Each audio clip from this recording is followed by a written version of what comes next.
Welcome to the Collix tutorial. Collix is a new logography that combines colors and shapes to make characters which each represent fully formed words. For our tutorial we will be using Shakespeare's Orpheus with his lute made trees. So let's start with the front page, with the great author's name.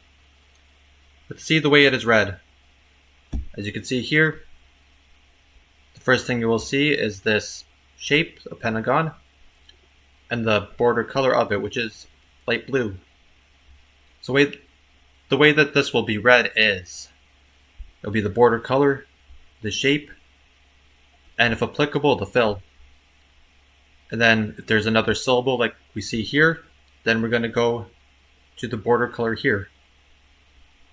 And then the vowel representation of the shape, and then the fill of the color inside, which would be the last consonant or consonant cluster. So let's start. As you can see, this is a light blue. Let's go down the alphabet. The blue ranges from S, T, V, and W, W being the lightest, which will be represented here. And the pentagon shape, you browse to this chart, represents the I.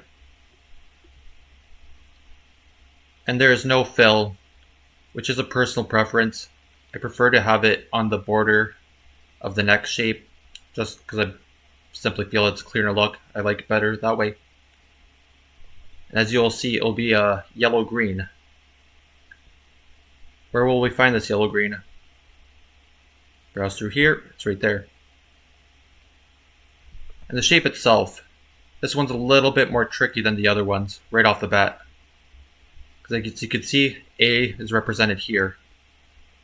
But we also got one for IA. It's going to look a little bit different. See, there are no rounded corners here.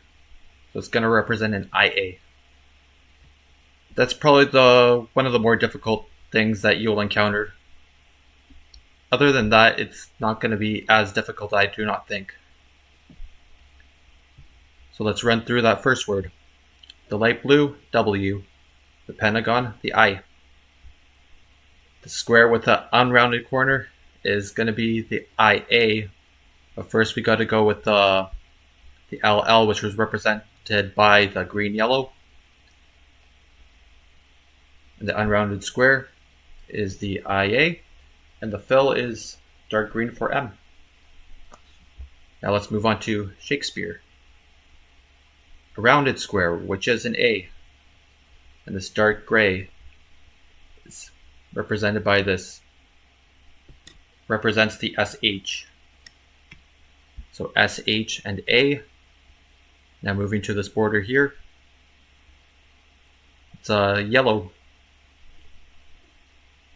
which is right here, represented by, which represents the K. And then no fill.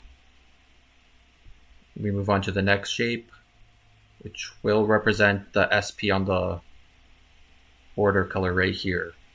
You can see the little darker foresty green right there at the very end. And then moving on to the next shape will be the R, which was represented by the light green. And since there's no fill, because there's no consonant at the end, it's just going to be green diamond. So that's William Shakespeare for you right here.